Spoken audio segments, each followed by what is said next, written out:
So 2-2. Dust settles after that result at the weekend. Yeah, obviously 2-0 down away from home in a Premier League game to come back to 2 each was, it showed that the players had, good spirit, were resilient, and in the end we could have won it. Sido's chance it was cleared off the line, could have ended up winning the game. I think I've watched the West Ham games, including the West Ham game. That's 7 games. We've only lost 1 game against Southampton, but we've drawn a lot of games. Won 3, drawn 3, and lost the 1 game. So what we need to do is, and we have to do it. We have to win a few games as well. We've become competitive, and we look, a little bit better within our shape. Now we have to try and win a few games. I was going to say 6 weeks in or thereabouts. Is this a good point to sort of reflect on the progress you've made? Yeah, and there's lots of stuff we still have to improve on, and as I've said, I think this will be a tough task. And I think everybody in the bottom 10 will be looking over their shoulders to get the points that they need to be safe this year. So we're in it, and we've got to make sure that we finish above that bottom 3. So you're not surprised at how tough it's proving? No, not at all. No, I knew the job when I looked into it, and I knew it'd be tough. I knew it'd be tough for the reasons I've given before. Swansea, I think they were 3-0 winners. You were nothing to do with that, of course, back in August. What sort of test will they be this time around? No, they're a good side. We've watched Swansea a couple of times, and Gary's done a wonderful job.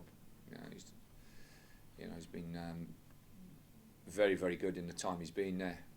It looks as though he's enjoying it. He's certainly come to terms with it. I think Hugh Jenkins, the chairman there as well, has got to take a lot of credit for the way that club has been run over the last 10 years or whatever since he's been there. And he's picked good managers. He's picked managers who've gone on and done well. Right from the start, right from when Kenny Jackett was there, all the way through to Gary. The managers have come in and they've kept the foundation, the principles the same, and they've done well. And it'll be a tough game for us tomorrow. We know that because when you think of it, Swansea are paying big money now for players and paying them big money, and that they deserve to be able to do that because of the way they've survived and the way they've pushed on. Swansea sat there in the top 10. Is that where West Brom should be, do you think? No, West Brom should be where they are.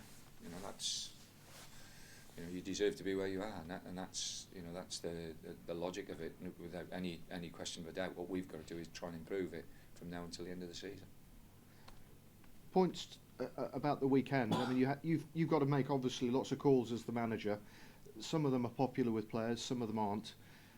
How do you keep some of the players happy, or all of the players happy, and do you care if they are? No, I think you care about the players. They're human beings, and you have to treat them properly, and you have to treat them right. Of course I care. It's become more difficult dealing with the players out of the team because the squads are so much bigger than what they used to be.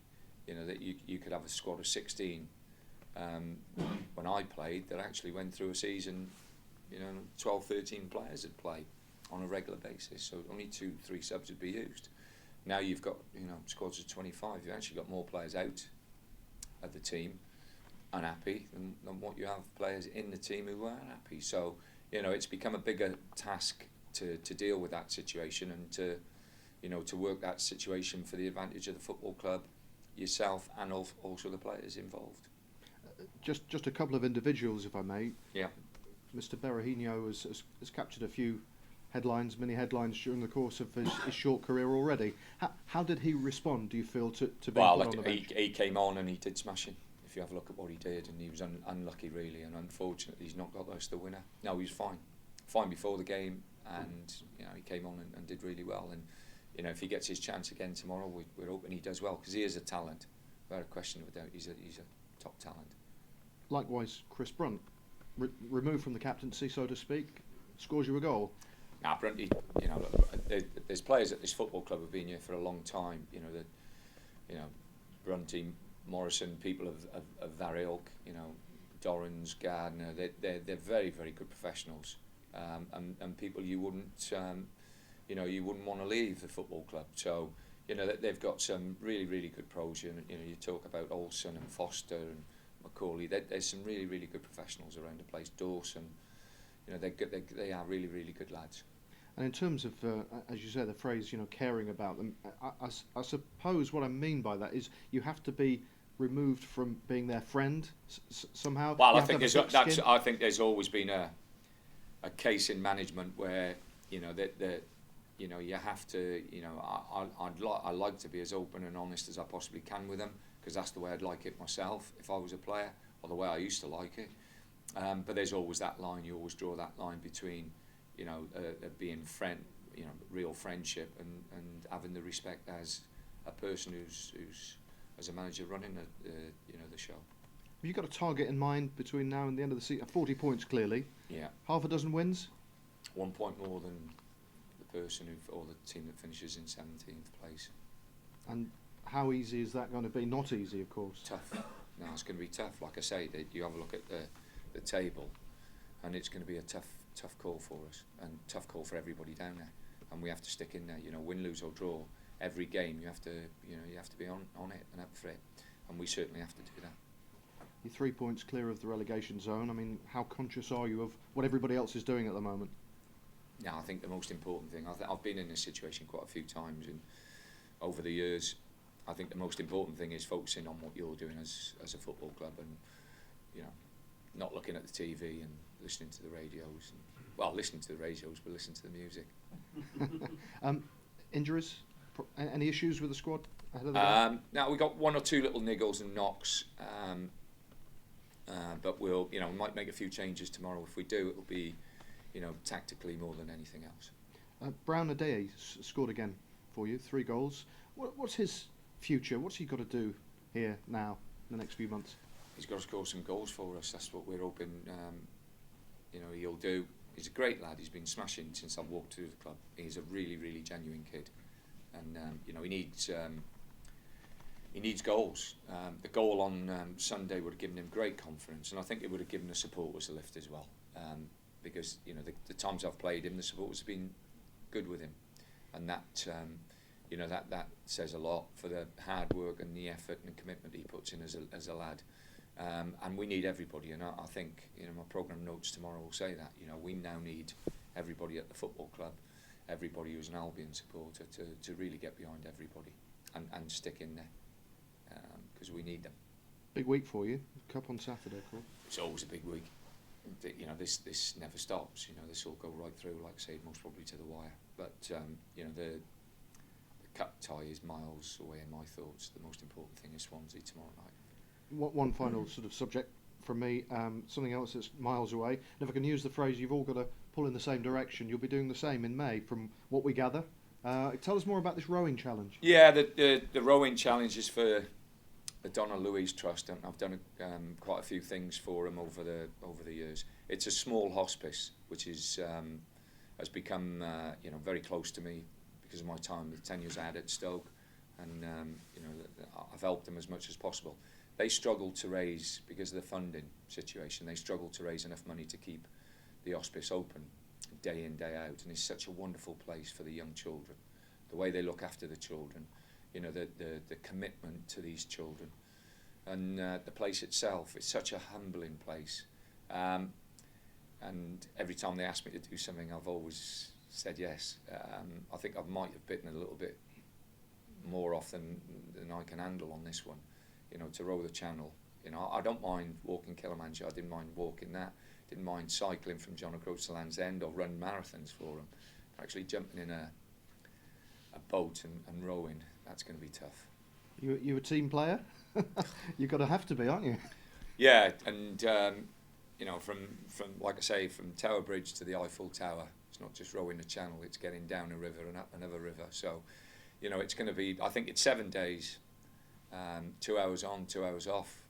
So it's going to be a bit of a challenge. But like I say, if you go to that hospice and you see the cards some of those children have been dealt in their lives, then you can't, you know, possibly say no to it. I think most West Brom fans, if you get them where you want to get them, they'll expect you just to walk across, won't they? I won't be doing that because I won't raise no money if I do that. And the most important thing is raising the money for the children and for that hospice. Indeed. I'm sure we'll talk about that nearer the time, but good luck Brilliant. with that. Thanks, Tom. Thank you. Can I just go back to the change? Dan Fletcher wearing the armband and Chris Brunt. Can you tell us your reasons why you decided to switch? No, you know, Brunty was asked to be captain, I think, a while back, and he took it. I don't think he's ever, said he wanted to be captain or anything like that. He was asked and he took it. I think Darren's come into the football club and he's got a bit of statue about himself. The other players have responded very well to him, and I always had it in my mind that it wouldn't be just playing; it'd be his influence. The way he trains, the way he works, the way he lives his life. Like I say, he's a wonderful character. And hopefully, that will rub off on other people and making him captain.